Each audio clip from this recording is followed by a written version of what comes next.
Hey, Belly. Bella. Let's go fish.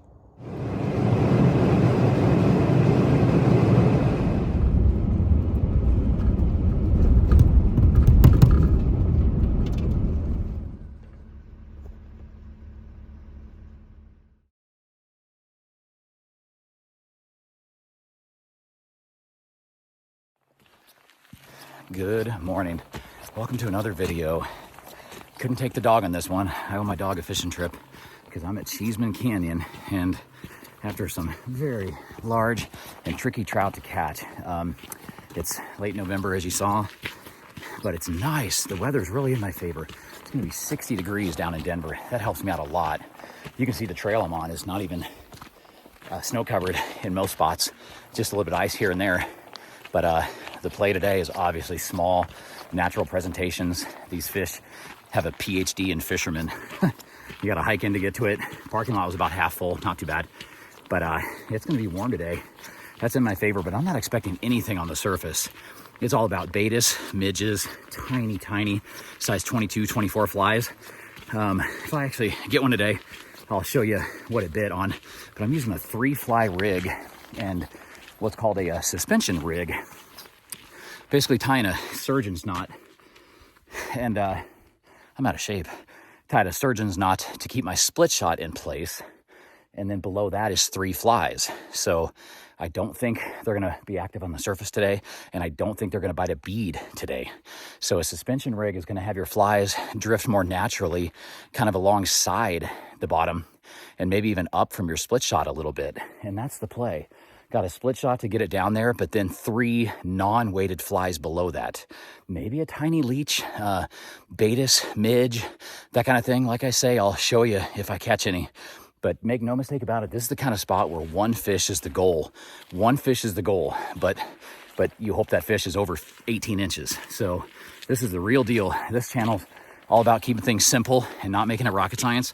But this is a very technical spot. A lot of people get skunked here, a lot. Guides and experts get skunked here. So I know some of you guys are gonna say you've had 5, 6, 7 fish days here, but that doesn't happen very often. One fish is the goal. It's always the goal. And you'll see in my last video, I caught 12 on the pooter, and that will not happen today. The goal is 1. And we hope to show you a good sized fish. This ought to be really fun. Cheesman Canyon, South Platte River. Our first glimpse of the water down below there. It's just beautiful. It's one of the few places in Colorado where you can hike in and feel like you've been transplanted to Yellowstone National Park or somewhere in Montana.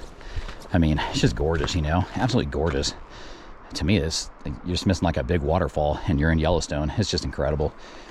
We're on the water now, but we're above the water. But we're gonna probably hike at least another half mile, keep going. Again, I have no weight. I don't think they'll bite a bead today. They might, but I'm not doing like a straight vertical down presentation with a lot of weight going vertical. I want them suspended, looking more natural. Everything has to be perfect here. Everything has to be flawless. Some people say if you can catch fish here, you can catch fish anywhere. And to me, in my 40 years of fishing, they're as hard to catch here as about anywhere I've ever been. They're so wary. They're so smart. There's so much pressure. It's a catch and release area, so every fish that's been caught learned a little bit of a lesson and was put back in. It's just hard.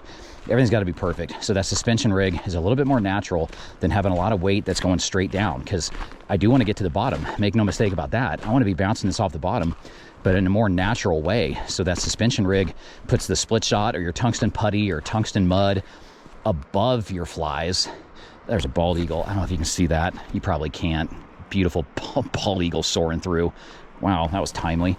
But anyways, the weight above your flies, whereas other times I might put the split shot between flies, use a surgeon's knot, which is very durable. That doesn't really weaken the integrity of your line much. A surgeon's knot keeps that split shot there.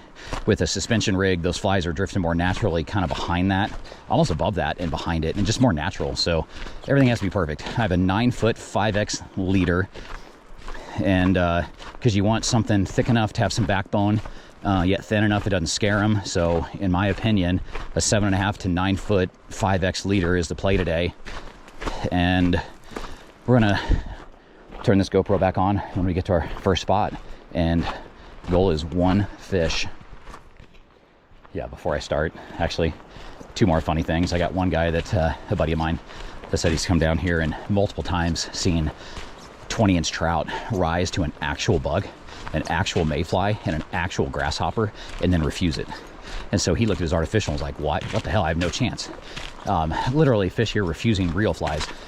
Another good friend of mine was like, literally, screw that place. I'm not going back. I don't want to work that hard for fish. And I get that. I can't argue that. I cannot argue that, but I'm a little bit obsessed. And there's got to be a way to catch a few fish out of here today. But yeah, these fish are all Harvard and MIT grads in a degree called How Not to Get Caught and a degree called Fisherman. And when we catch 30, they're all dumb. And places like this, they're all really smart. So anglers just talk like that, you know. So let's get to our first spot and get out. Okay, first spot we're gonna try here. Why is it like this is the only place I feel like whispering when I'm talking? But kind of a deep run here between these boulders. And so much good water here. It's just a fascinating spot. Has a tiny blue-wing olive hatch going on right now. Haven't seen a fish rise. You know, last video I did what we call like an edible indicator. In other words, I had a chubby on the top and then nymphs below that. I don't think that's the play today. I don't think a chubby would catch a fish here. I just don't.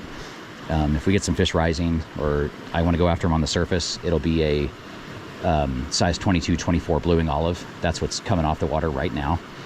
And we'll go to that. We'll go to that if I have to, but it's all about indicator and 3 nymphs below that today. Here's an idea of like the size and what I'm using, if you can even see that. And let's get it started. Fish on. Decent one. Let's get to my reel here. Oh gosh, I had to change my tactics. They were not wanting anything small today, and we had to go bigger. This one literally took either a purple paragon or a egg, and it looks like it took the bead. So yeah, we went a little bit bigger to get this one. Very interesting how that played out. I just didn't get anything going on small today, and got 2 on blue-wing olives, just tiny. And this is the first good fish to show you. Oh, we came off. Oh no. I'm gonna show you what it's like here at Cheesman. There's a 14-inch brilliantly colored rainbow right there. And he's still there. Look at that fish. And there I scared him. I threw to him for 25 minutes. He didn't want anything. Oh boy. I just managed to catch the smallest fish in Cheesman Canyon. A brown trout that's as long as your ring finger on that little purple nymph. And that right there prevents a skunk.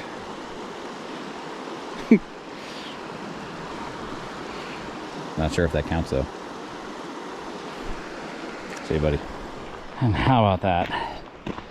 Couple on blue-wing olive, smashed the surface, didn't get a good hook set, then had a nice one. Was gonna have my first ever solid fish out of Cheesman Canyon because it's my second time ever coming here. And he gets off after a pretty good fight. Then I catch a 4-inch fish for one of the smallest trout of my life at a place known for big trout. And that's what I said. 1 was the goal. Although I didn't want it to be a 3 to 4 inch fish, but that one that got away would have been a nice one to take away from today. Talked to one guy that said he caught him on some egg patterns, and the fish that I had on, the nicer one, might have been 16-inch fish or so. That hit a purple paragon, so the tiny midges didn't do anything today. Size 22, size 24 betas and midges, mayflies didn't do anything today. It looked like maybe boulder colors and boulder presentations was the play, and it took me a while to figure that out. But then, yeah, then that tiny guy caught that on the simple little purple bead. So yeah, larger flies and bolder colors was the play today, and that really surprised me. I thought it was all about size 22, 24 midges and betas and little RS2s, but that never worked. I think I did everything right other than catching a lot of fish. And I'm literally now so determined to come back here and catch more. This is only my second trip here, and I have never been skunked. I've caught a small fish each time. I mean, today was tiny, but last time was more like a 12-incher. So I have caught one fish each of the 2 times I've been here, and they were just small. So I am now determined to figure these fish out. So you guys are gonna make fun of me for making a video out of this day, but what the heck, you know, it's still absolutely gorgeous, and I still think I outlined a few things that could be helpful for your guys' future trips. And I don't know where I'm going next week. It's Thanksgiving week next week, so appreciate you guys watching this one. Sorry there wasn't more action. And Chris Hole, Colorado fly angler, I need some help. I need your flies, buddy. I need your flies. That'll be linked below in my description here soon. His website is coloradoflyangler.com. I bet with his flies I'd have done better. So he's gonna be sending me some flies. We're gonna start using his flies and show you some future episodes with CFA flies and CFA exclusives. He's got a website, he's on Instagram, and you can sign up for discounts via the newsletter. So check him out at coloradoflyangler.com, and I'll be coming back here. Catch you on the next video.